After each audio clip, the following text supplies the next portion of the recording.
So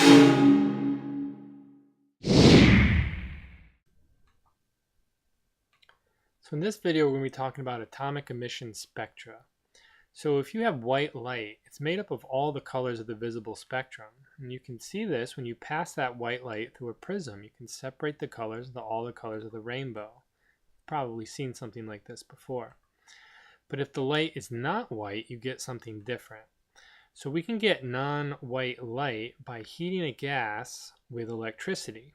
So there are plenty of gases on the periodic table, but you can take any element on the periodic table and turn it into a gas by heating it enough. And if you run electricity through that gas, you get different colors of light.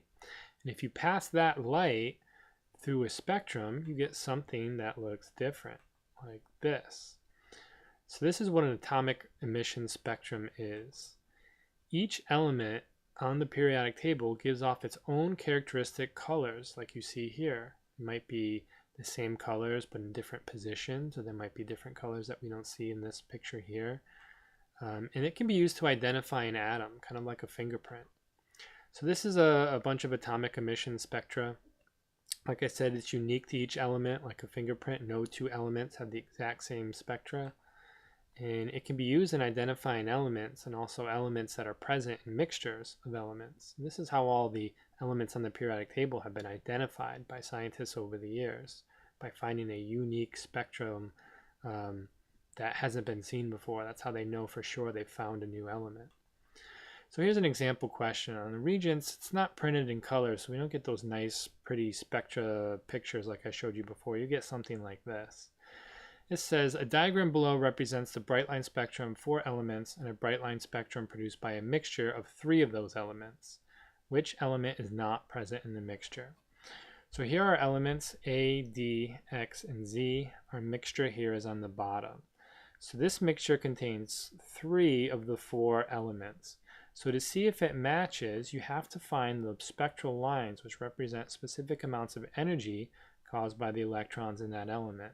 So we see element A matches, okay, and actually every line has to match or it is not in the mixture, and it looks like A does. Let's move on to D. D looks like it is a match as well. Every time there's a line on D, there's a corresponding matching line in our mixture. Element X, these two look close but not quite. This one is definitely not there. This one isn't either, nor are these two here. So it looks like element X is our answer. Let's check Z.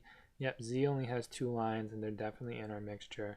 So our answer here is element X.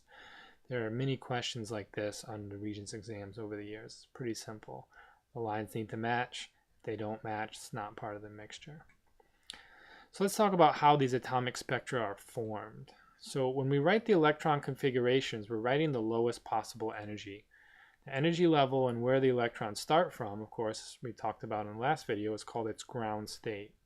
So this is the ground state of hydrogen. Hydrogen has 1 proton in the nucleus, it's shown with the green sphere with the little plus sign. It has 1 electron, and that electron is in its first shell. Now, these other shells actually don't exist. They're not just empty waiting for electrons to move, but if hydrogen gains enough energy, it can jump to a higher energy level. And it will change position. It could jump from the first to the second, or the third, or the fourth, or the fifth, or the sixth, or the seventh. It depends on how much energy that electron absorbs. When it does, though, when it moves from its first shell in its ground state to a higher level, it is now said to be in its excited state. Do you remember what happens when the electron returns back down to the ground state? It releases energy, and that energy is released in the form of light. It wasn't the jump up that released the light. It's the fall back down that created the light. So the electrons fall down in specific steps. They could go from the first to the second, or the third to the second.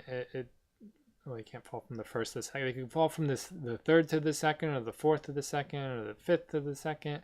Like you see in these arrows here, it could fall from these specific steps here, or these here. But these energies, releases of energy, this drop of energy from that's being shown in these arrows, represent a different amount of energy which would be shown in the atomic spectrum.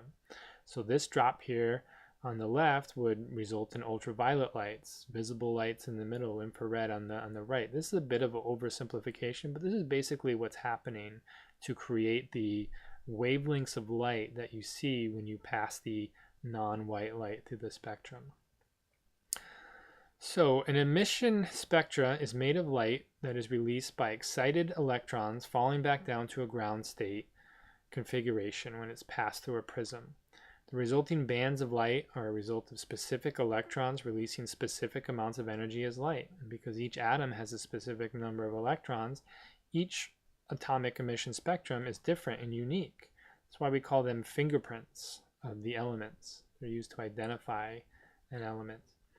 And remember, on those multiple choice questions, those regions questions, every band has to be a match in an atomic emission spectrum, or it's not a match. It won't be your answer.